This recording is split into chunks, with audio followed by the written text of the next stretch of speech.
Hello, everybody, and welcome to the Tip of the Ice-Burgh podcast, your home for Pittsburgh Penguins news and analysis. I'm your host, Nick Belsky, joined as always by Nick Horwat, and we got a great show for you guys today because, well, the NHL draft and the opening of free agency are bearing down on us, which is turning up the heat on Kyle Dubas and the Pittsburgh Penguins. We'll start this show off by talking about whether or not Kyle Dubas is going to clear some more cap space before July 1st. Later in the show, we'll take a look back on this day in Penguins history and also catch up with the Stanley Cup final as it heads back to Edmonton. But with that being said, let's get started. Kyle Dubas, he might be running out of time, Horwat, to clear salary cap space. 11 days until the opening of free agency, 8 days until the NHL draft at the Sphere in Las Vegas. There's been a couple of events the NHL has held that I've kind of wished to be in attendance. The NHL draft at the Sphere, that's one that I 100% want to be at. It is. It's just, we know it's the NHL, and we know that second day, still at the Sphere, still at a big, a big arena, a big venue for a big popular venue. It's going to get boring as hell, and the Sphere is going to be absolutely upset that the NHL is there. They're going to get so mad that people are leaving after the second round, that viewership is probably going to dip completely after maybe the third. It's going to be that's just my expectation. The NHL could pull it off and make it entertaining 1 through 7. Doubtful, but that's just the way drafts are. I mean, do people watch the NFL draft that deep, or TV wise? I know in person is a little different, but TV wise, are they watching it that deep? And or who knows? It's cool that the NHL got the venue in the first place, beating out places like the NFL or the NBA, who, I mean, the NFL likes to do big things, but it'll be an entertaining scene for sure, at least on the 28th. We'll see how the 29th goes. And you know what? The Sphere just seems to be cool. It seems like an awesome place to be and to tour. I just toured Red Rock, took a walk around Red Rocks in Denver, and I still want to see what the Sphere is all about too. Yeah. Now, here's the thing. I've seen people say that, U2 is a good concert there, but they don't use half of the capabilities of that building. I don't think the NHL is going to use a quarter of the capabilities of that building. They're not, like, you have screens going from the floor to the ceiling. I don't foresee them utilizing. I mean, again, they might shock us, but again, we'll wait and see. Not a huge proponent of watching the entire draft, like you mentioned, but certainly we'll be locked in for round number 1, despite the Penguins not having a first round pick, at least as we stand here today. But as we stand here today, the Penguins also only have $13.2 million in salary cap space, according to the ever-dying capfriendly.com. They have 9 forwards, 5 defensemen, and 1 goalie signed at the NHL level, according to Cap Friendly, which is, to me, saying that they have roughly $9 million left for upgrades after you call up players to fill those roles. And you have some of them like a Jack St. Ivany, a Joel Blomqvist. So if you fill out your roster now, you have about $9 million to make some upgrades, as well as calling some of those players down. But all those players are on league minimum contracts. The question that I want to pose to you, Horwat, do you think Kyle Dubas, in the face of all this movement that we saw yesterday in the Metropolitan Division, do you think Kyle Dubas executes a trade between now and July 1st to clear up some of that salary cap space and give himself more room to work when free agency opens? He almost has to. If he wants to add at the deadline, if he wants to add, especially on the opening day of free agency, he pretty much has to make a move.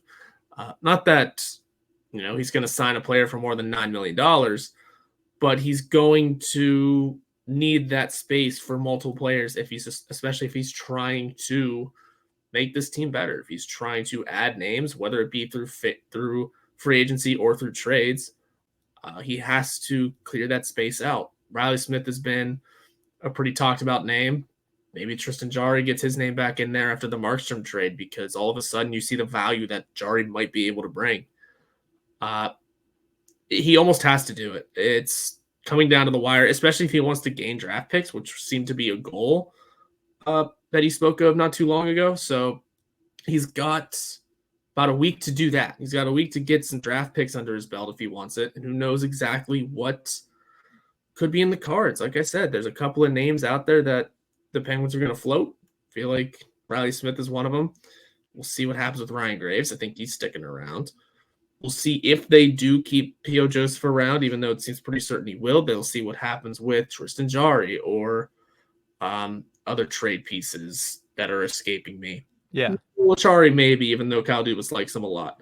Yeah. There's kind of options, but I'd say, yeah, he's going to have to get something done within a week here. Yeah, my gut tells me that that's what he's going to do. At the very least, make one move to clear up some salary cap space so he has some more room to work on the opening day of free agency. Now, obviously, as we know, you can go 10% over the salary cap during the offseason. You have to be cap compliant by the beginning of the regular season. So it's not like he can't go over, but typically you want to, especially if you have to move out large chunks of salary cap space, you want to do that before you make those signings so you don't get caught with your pants down with a bunch of salary cap that you have to dump elsewhere. But the four horsemen of trade talks this offseason for the Penguins, you mentioned most of them. Reilly Smith, Ryan Graves, Tristan Jarry, you mentioned all three. Rickard Rakell's another name that could potentially be floated out there. His contract is going to be tougher to move, not to mention he also has that modified no trade clause.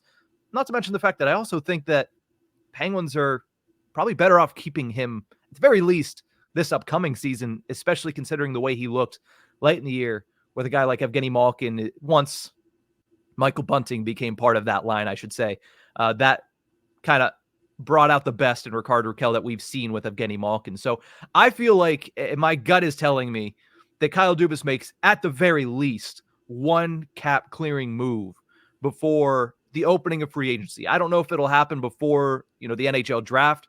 Sometimes it's better to have picks going into next season. So if you need to trade them, you still have that wild card versus making the pick today and kind of shutting off certain options for what you can do with that asset. So I wouldn't say that the end mark would be the opening of the draft. Clearly, he's mentioned picks like you mentioned, but I think the biggest thing is going to be cap space for July 1st. And I think that's something that my gut is telling me he's going to do. Now, one of the players that you mentioned has been in copious amounts of trade talks. He's been on Saravalli's board. He's been on Pagnotta's board. That's Reilly Smith. And according to David Pagnotta of the Fourth Period, there are 4 destinations for Reilly Smith as of right now. I want to ask you, Horwat, which of these 4 is the best fit for the Penguins veteran forward? The Vegas Golden Knights, a return there. The Los Angeles Kings, who have already opened up a little bit of cap space, exchanging P.L. Dubois for Darcy Kemper. The Colorado Avalanche, looking to get back into the swing of things after a couple years without a Stanley Cup final appearance. Or the newly minted Utah Hockey Club. Of those 4, Horwat, what do you think is the best fit for Reilly Smith and for a trade for the Pittsburgh Penguins? I think this is an interesting one because on paper, is it not the Vegas Golden Knights? Just a return. The last thing he did there was lift a cup over his head.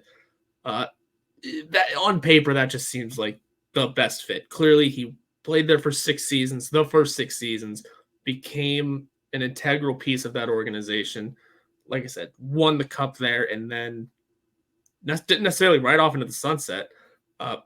Vegas did what Vegas does, and not necessarily axed him for nothing, like they've done with some of their guys over the years. It wasn't as harsh of an exit, I would say, at least, as maybe they gave to Fleury or some of the other names that are escaping me. But they said, thank you for your service. Goodbye. On paper, it makes sense just to return. They have to figure out some cap finagling, but there's that on paper makes a ton of sense. In reality, I would say probably goes to Los Angeles. I just don't see Colorado going for that sort of veteran. The poor season that Reilly Smith had, I just don't think Colorado would work to the full extent. And Utah is just interesting. I can't pin them as taking guys in because I don't know what kind of team they're trying to build, really. I get it's just, Arizona moved, but it seems like with a new team, they should try and at least restructure a lot. So I'd go with LA just because that's a veteran group that knows how to win a cup. It's not like it's not like they're dry of players that have won it before. Mm-hmm. They'd be adding that new name, maybe as a depth piece there, something kickstarts, and maybe he helps grow the game of Quentin Byfield and the other youngsters that are there. It's It's such an interesting team if they can. Well, they just kind of locked up a goal, even though I don't think Darcy Kemper's all that. But if they can really, if Darcy Kemper can prove to be a good goaltender, and Anze Kopitar, Andrew Doughty can kind of ride off into the sunset in the right way, and help those youngsters grow, that could be a great spot for Reilly Smith. Yeah, it gets him back to the southwest of the United States, which is, I think, what him and his family desire. Now, again, you mentioned Vegas would be grade A for him, but here's the thing. Vegas is not going to be able to re-sign Jonathan Marchessault, who's an unrestricted free agent. Vegas is also probably going to have to trade Shea Theodore this offseason. Why are they going to bring in $5 million of Reilly Smith, right? Like, if they were going to choose between Shea Theodore, a guy who has been up for multiple Norris trophies, Jonathan Marchessault, a guy who was a Conn Smythe winner for you during that cup run, or Reilly Smith, who in his own right was good with the Vegas Golden Knights. But of those three, I'm making some space for the other two before I'm making space for Reilly Smith. I mean, that's just a personal preference, but I also, you look at them and they have, I think, $1 million in cap space, and they don't have a lot of players that they can trade out. I don't think Shea Theodore with the Penguins current blue line fits. Nope. It's feels like Ryan Graves, but better offensively. Like that's what it feels like. And I understand Shea Theodore is a guy that is a top tier defenseman in this league, but I just don't think he fits what the Penguins have right now. The LA Kings are interesting. It's not my vote, but if you could get Gavrikov off of them, then yeah, I'd like that, because that brings you 1 year, $5+ million around the same salary cap space, and it solves one of your biggest issues on the back end. But again, that's unlikely. Colorado's unlikely to me as well, because they have $16 million in salary cap space, but 6 forwards signed currently. 6. They got to sign 7 forwards with $16 million, not to mention they have to make some additions, I believe, on the blue line as well. So to me, winner, go to Utah. Have fun with that. $43 million in salary cap space right now, loaded with draft capital. If you look at their cap friendly before it goes away, they have more second round picks than the Penguins have picks in the next 2 drafts, I feel like. You look at what they have it by way of assets to send back in the Penguins' way. There's just so much there that it's going to be a drop in the bucket to what they have in draft capital, and they're going to get a solid veteran forward to play with a very, very young forward core over there. Even Clayton Keller, I believe, is like 28 years old, and he's one of the oldest players on that forward core. So you get a guy like Reilly Smith who's going to be able to come in, play a middle 6 role for them, and kind of shepherd those young guys along in the first year of an organization. It's not like not first year of an organization, first year it's a move. But again, it's something that is not new to Reilly Smith, who was in that first year with the Vegas Golden Knights. He can go out there to Utah and do the same thing. I feel like the Utah Hockey Club, to me, of these 4, is the best fit for not just Smith, the player, but also as far as what the Penguins can get back in the other end. Yeah, especially for what the Penguins can get back. I wasn't thinking too much of that in my answer, just more or less looking at where Smith fits the best. If it comes down to what the Penguins can't get in return, yeah, absolutely. You want to take all that draft capital, or at least as much draft capital as possible, from a team that is going to just be busy, just adding names, handing out that, I like it, I like the sweater, don't care, handing out that uniform to a bunch of kids. Like, I could, that makes sense. So Utah also would probably be my second choice in terms of where he fits best. But when it comes to that return, Utah might edge out Los Angeles. I don't mind the sweater either. The question that I have for you is, if they stick with Utah Hockey Club, good or bad? Very bad. Team name. Get a team name in there. It was bad when Washington, the Commanders, did it. I can't think of anyone else who's done it, because it's bad. It's just a bad idea. You need a mascot to get behind. Yeah, give me the Yeti. Give me the Utah Yeti. Yeah, it would be better if it was Yetis, but also didn't even think about this. Do you think there's a trademark issue with the cup brand Yeti? No, because they wouldn't have it as an option at this point. I doubt it. But also, didn't the Golden Knights had issues, I think, trademarking themselves, and they were playing games. That being said, not to mention the Kraken and the rum. So I digress on that point, but still. Yeah, I'd say literally the worst name of the group of 40 that we saw initially the worst name on that list is going to be better than hockey club, because give me a mascot, give me a name that is not just, this isn't soccer. And I mean that in the most endearing way, because those teams are called FC or HC, or sorry, not HC, FC or SC. Yeah. Because of old school soccer and old school football used to actually be clubs, dudes from a neighborhood. Mm-hmm. And now they're big giant organizations, so it's a little different, but there's history there. That the first hockey teams had names. Okay, guys. Yeah. So that's all. Yeah, and the last thing I want to say about this, going off of team names, stuff like that, the LA Kings, team you mentioned as probably one of the better fits, Arthur Kaliev seemingly on his way out of there. Do you think that a guy that is all gas, no brakes, even at the age of 22, would get a fair shake in Mike Sullivan's system? I think so, because it's one of those situations where Kyle Dubas might not give Mike Sullivan a choice. A little money ball. Yeah, you can't not play him if he's the only guy there. Yeah, if you only have young guys, you have to play young guys. Have fun. Yeah. It's well, what's one of the? There's a ton of quotes in that movie, so I'm not even gonna try and pick one out. But that's it. If he doesn't have the options, he's not gonna play the older guys. So yeah, he would have a chance. You can't play Pena. Yeah, I can. He plays for the Detroit Tigers or wherever they traded Carlos Pena. I love that movie. Moneyball is always a great. But no, I'm intrigued to see where Reilly Smith ends up. It's funny because we've been talking about it for 2 months as if it's already a predetermined outcome. So we'll see what happens at the end of it. I don't think the Penguins get back their 3rd round pick, but if they can get Arthur Kaliev, I think that is fair.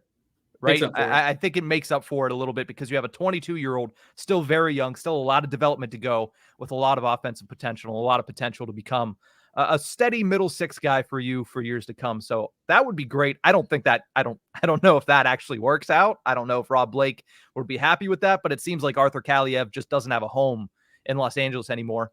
Maybe he'll have a home in Pittsburgh. So we'll see what happens with that. Let's move over and talk about this week in Penguins history, something we're going to start doing a little bit more often, especially as the offseason months roll around, because it's fun to look back. We haven't done that enough. We used to do that a whole heck of a lot. I mean, go back to our, I believe, first season or first off season doing this podcast. It was COVID. There was nothing to do but look back because we didn't know what was going to happen moving forward. So we're going to start looking back a little bit more, and we're going to start it with this one. June 20th. This actually ends up being today in Penguins history. June 20th, 2012, Evgeni Malkin becomes the 9th player in NHL history to win the Art Ross Trophy, the Hart Memorial Trophy, and the Ted Lindsay Award in the same season. Got to give it up for Evgeni Malkin. That 2011-2012 season was phenomenal. 50 goals for him, 109 points in 75 games. He wins his second he finishes second in Rocket Richard behind Stamkos. And that just goes to show you how good Steven Stamkos was that year, scoring 60 goals back in 2011-2012. But Evgeni Malkin, an absolutely ridiculous season, carried James Neal. Everybody remembers that as the James Neal 40-goal season. That was not without Evgeni Malkin being an absolute animal all year long. Sidney Crosby misses most of that season due to injury, returned from a concussion in late November, then missed from December to March. So that was a brief look into what Evgeni Malkin's career would have looked like if he was a number 1 anywhere else. And he went out and he had one of the best seasons in NHL history, 9th player to collect those 3 trophies. What did you think of early Malkin? That's where we're going to start this conversation. If you think back to the early days of Evgeni Malkin, how about this? One word to describe what he was like early in his career. I have 2. I'm going to make it 2 because it's quietly dominant. Because we're discussing this, he swept those 3 awards, but yet that wasn't his career year. He finished second in Hart Trophy voting the year he had 113 playing in all 82 games. I mean, had he played all 82 in the season we're discussing, he would have passed that because he only played 75 and still picked up 109 points. You're right, 50 goals. He had 78 assists in 08-09, which is nuts. But being able to lock down that team without Sidney Crosby, you're right, it was the glimpse into what he could have been on his own team. And I think because because Sidney Crosby has also always been there, you get that quiet dominance. It is that he did it. He had the numbers, he had the statistics, and he had just the dominance and of who Evgeni Malkin is, but was always, in a good way, second fiddle almost to Sidney Crosby. And whenever he got his times to shine, like he did in 11 and 12, he showed it. He proved that he can be this dominant force and he can carry his own team. Wasn't that the year that they were discussing him being the captain? That was, I believe. Yeah. I mean, dumb discussion to have, but also goes to show but genuinely the fact that that conversation was happening goes to show the kind of player that he was and is. Yeah, no, I think quiet dominance kind of describes his whole career at this point, because even you look at some of his stats more recently, I don't think dominance would be the word that I'd use to describe him, but he's been quietly productive the last couple of years. 27 goals. Even the year prior, I believe that is the 2020-21 season, if I'm not mistaken. He only played in 41 games, and he had 20 goals. People are going to look at that and be like, yeah, he was a 20-goal scorer. That's a 40-goal pace at the age of, 35 at that point? Absolutely ridiculous. Now, we're all touting Crosby, and for good reason. He was on a 40-goal pace for most of last season at the age of 36. But let's not forget that Evgeni Malkin, throughout his career, has not just been he's a star. He has been a superstar. He has been elite. And the further away we get from that early portion of Malkin, those early years of Malkin, I feel like the more people tend to forget how truly dominant he could become in games. Now, this conversation all leads and lends itself to a conversation that you would think would be an easy answer, but I ask this because I feel like some people might not agree. Do you think Evgeni Malkin, when all is said and done, there might be 2 years left of his career. He has 2 years left of his contract, and who knows if he's going to be interested in playing any more than that. When all is said and done, is Evgeni Malkin a first ballot Hall of Famer? So I would say yes. Then I'm just going to big brain my answer and say he's going to end up not being one. Yeah. Because the Hall of Fame is going to want Crosby in first. That's politicking, and I'm getting weird with my answer, and I get that maybe certain circumstances will withhold that from even happening, that Malkin just might have to go in first. But the way the Hockey Hall of Fame works is kind of weird anyway, so maybe they legitimately would hold him off until Crosby is in first. I don't know. At this point, I'm overthinking myself a little bit. Mm-hmm. And I'm just going to stick to my answer that, yeah, he's a first ballot Hall of Famer. The numbers speak for themselves. The awards speak for themselves. 3 cups should help. And the fact that he was useful in all 3 runs. The longevity he's had despite, his own injury history. The showing that he's able to take over teams without Crosby like he did on multiple occasions. Mm-hmm. The international numbers I don't have in front of me, and it's been tough recently. But I think picking up some good international numbers over his career, if he does go play a season or 2 in the KHL, they take that into account. What kind of numbers does he put up there? Yeah, absolutely. I would say he's definitely worthy of first ballot Hall of Famer. It just depends on what kind of politicking goes into it. Yeah. Now, here's the thing. For those that say no, if I would have led this entire segment off saying, is this player a first ballot Hall of Famer, and didn't say the name, and I read off over 1,200 games played in the NHL, over 500 goals, which is typically a demarcation line for Hall of Fame in general, over 1,300 points, 3-time Cup winner, 2-time scoring champion, MVP, Rocket Richard. The only reason that if I read those off to you, you'd say, yeah, probably a first ballot Hall of Famer. Yeah. The only reason, the poison pill, if you will, in this entire situation that makes me think, there's a little bit of hesitation between just saying yes outright. He's Mr. 101 for a reason. He has been disrespected a lot in his career as far as the national media is concerned. Yes, he's gotten those accolades that he's rightfully deserved, but I don't think that he has received enough by way of the national media. Certainly, we all know Pittsburgh has been very harsh on Evgeni Malkin. So Mr. 101, the curse of Mr. 101, that's the only reason it gives me any pause to calling him a no doubt first ballot Hall of Famer, but at the end of the day, he's in there, right? He's in there by hook or by crook, whatever. He is going to be in the Hockey Hall of Fame one day or other. To your point about maybe the Hockey Hall of Fame wants Crosby in there first, I don't think Crosby's going to give them a choice in that matter, because Crosby's going to play longer than Evgeni Malkin is. And that's just a plain fact of things. Yeah, I big brained that a little too hard. I thought about it in the way of them sort of retiring almost at the same time, because who knows if Malkin wants to play in Russia. Yeah. I mean, maybe that makes them play for the same amount of time. Again, I just kind of thought too hard on it. Mm-hmm. But I'd say too, if anything, though, like what you're right on your points of what would hold him off the first ballot. Another one is, and it's just part of, again, more politicking and more just societal issues at this point. He's Russian, man. I mean, and the Hockey Hall of Fame has kind of always had a weird history with Russian players. Mm-hmm. And now with the grand scheme of the state of the world, it's not going to get easier.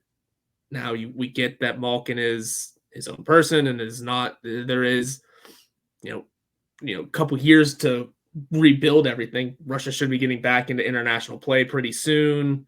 Maybe at the Olympics. I forget if that's going to work out or not.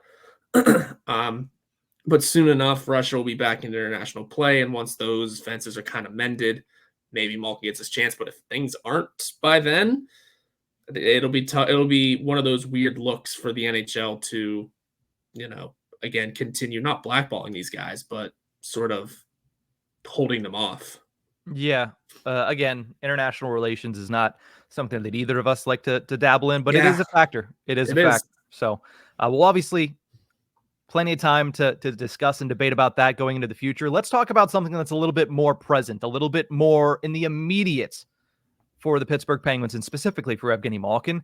The question I want to ask to finish off this segment: does Malkin finish next season with over or under? Let's start with goals. 27 goals, which is what he scored last season. He scored 27 2 years in a row, both at 82 games. I'm going to go under. I just think the play is not declining, but starting to take steps back slowly. And I think it might be time for him to take a step or two back in the lineup even a little bit. So I could see the number going down. Not down by much though. I would just take the under, but barely. He got to 27 because of a really stellar run towards the end of the season. He scored a lot of those goals in the last quarter of the year last year. So I'm going to go under as well. Not because I think he's going to take that many steps back, but I just think that, he's another year older. Mm-hmm. He scored 27 in back-to-back years while playing all 82 games. Is he going to play 82 for a third straight season at the age of 38 at this point? Something like that, close to that. So I'm going to go under just by law of averages with the 27 goals. Moving over to points, he scored 67 last year. Do you think he scores over or under 67 points this season? The year prior, he had 83 in 82 games. Last year, 67 in 82 games. Do you think he continues that decline, or do you think he bounces back up? No, I think that's where he'll bounce back up, though. That's why I'm saying it'll be under 27, but just barely, like literally maybe 25. I could see him hitting the 25 goal mark. Yeah. And then if he just tacks on just a couple extra of assists, he'll exceed 67. I think, like I said, depending on the roles they're trying to give him. That power play wakes up a little bit, by the way. Well, maybe we have a different discussion about the goals. Yeah. But for now, I'd say, he's going to exceed 67, but probably not reach 27. It's a fun situation that he's in, though, because those numbers are reachable, both of them. Oh, yeah. For him, especially if that power play can wake up, especially if he does find a good role, even if it is just second line center for all 82 games again. If he can find a good role and succeed in his position, he could easily exceed both those numbers. Just the way I'm seeing it is below 27 goals, but over 67 points, just because who knows what kind of teammates he plays with next year. Michael Bunting's going to help a lot getting those helpers in for him, and then whoever fills in on his other wing. We are in total agreement on this. Under 27, I think scoring is hard in the National Hockey League, but over 67 points because he's going to have better line mates for longer. Even if it's Michael Bunting and Rickard Rakell all season last year, that was the best iteration the best line mates that he had all year last year. And it was for 20 games. Give him that over an 82 game sample size. And I think you're going to get a little bit more production, not to mention points wise. I don't think he can be a bona fide trigger man on the power play anymore. I think he has it still a little bit, but I don't think it's going to come with the amount of goals that we've seen in the past in his career. He's going to be a facilitator on that power play. And if it bounces back at all, which I think it will, he'll be facilitating a lot of point shots from Erik Karlsson, hopefully on net. He'll be facilitating a lot of shots down low that hopefully Michael Bunting's able to clean up the garbage and score that goal. I think he'll get a lot more assists on the power play this year than he has in the past couple of seasons. So we're in agreement here. Under 27 goals, over 67 points. Let us know in the comment section what you think Evgeni Malkin is going to do next season when compared to 2023-24. But let's finish this conversation. Let's finish this episode, I should say, by taking a look at the Stanley Cup final, because Horwat, both of our predictions are very close to coming true. Heading into Game 6 of the Stanley Cup final on Friday up in Edmonton at Rogers Place, Panthers lead the series 3-2, but Edmonton has outscored Florida 15-4 in the last 7 periods of hockey. This series has turned on its head from where it was early in the series. You look at Sergei Bobrovsky, he was a, no doubt, Conn Smythe guy. Well, he has, I think, a 667 or something goal save percentage over the last 2 games. He has been absolutely shelled. We both predicted Panthers in 6. Are you still confident in your prediction? Do the Panthers end this on Friday night? Oh, I hope so. I also just kind of can't wait for the season to be over. Honestly, it goes on far too long. It's like 100 degrees everywhere in the country right now. Perfect hockey weather. Yeah, it doesn't feel like hockey season anymore. It feels like we should just be discussing a bunch of nonsense about the offseason. But here we are having hockey talk, which, again, I don't hate that hockey is on longer. It just doesn't feel like it should be. That's all. That being said, watching Connor McDavid do disgusting things is hilarious. You got to lose 2 to win in 6, and that's the hard part of predicting teams to win in 6 or 7 is you want your prediction to be right, but you don't want to see them lose. So you got to lose 2 to win in 6, and I think they can close it out. I think they can finally take advantage of whatever they need to. The Florida Panthers can find that rhythm. They've won in Edmonton before. And I mean, they quieted a loud house whenever I expected the Connor McDavid show to take over in Game 3. The Connor McDavid show is taking over a bit more now. Yes. But who knows? I mean, it might be a louder house now than it was in Game 3. I would imagine. I would too. And they went from dead in the water to, oh, hey, we got a little mojo going. They have all the momentum. They have all the momentum right now. But I think if Florida can get in there, if Florida can score first, they got it. They got it. If they can score first on tomorrow. Friday. If they can score first tomorrow, truthfully, they got it. I don't know. Third base. Who's on first? Yeah, but no, I agree with you. I think the biggest thing is going to be Florida getting off to a hot start, because if they fall behind in that game, it's over. Yep. It's over. It's going back to Florida for a Game 7, and it's going to be 120 degrees outside when everybody walks out with the Stanley Cup, and somebody's going to pass out due to heat exhaustion lifting up the Stanley Cup. That's what's going to happen. But on a Monday, by the way.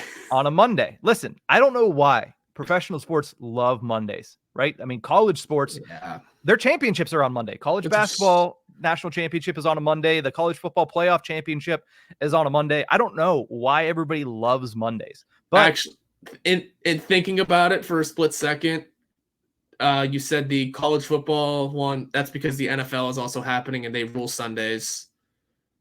The basketball one, couldn't tell you.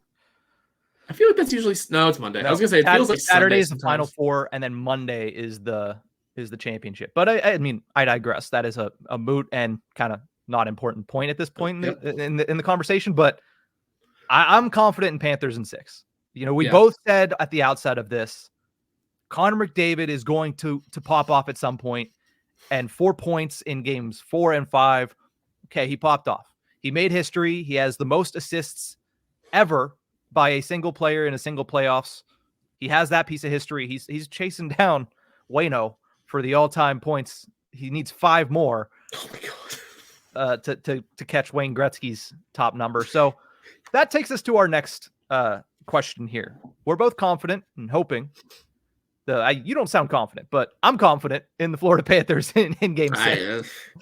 You're like, this is a crapshoot right now. It really is. It shouldn't be, considering the Panthers were up 3-0, but this is the one time I'm looking at a team that went up 3-0, saw them lose 2, and I go, uh-oh. It's the way that they lost. Yeah. It's the way that they lost. 8-1 and then getting shelled on home ice the way that they did, never really able to claw that much back into the game. It's tough. It's tough, especially when Sergei Bobrovsky looks as rough as he looked in a couple of those games. But let's close it out with this. Connor McDavid, we just mentioned, has the record all time for postseason assists with 34, I should say. A lot. Has 42 points. Is 4th all-time, 5 points away. Can Connor McDavid win the Conn Smythe as a loser? If he loses the Cup final, Florida's getting ready to accept the Cup, but they say the winner of the Conn Smythe is Connor McDavid. Is that a possibility to you this year? Yeah, absolutely.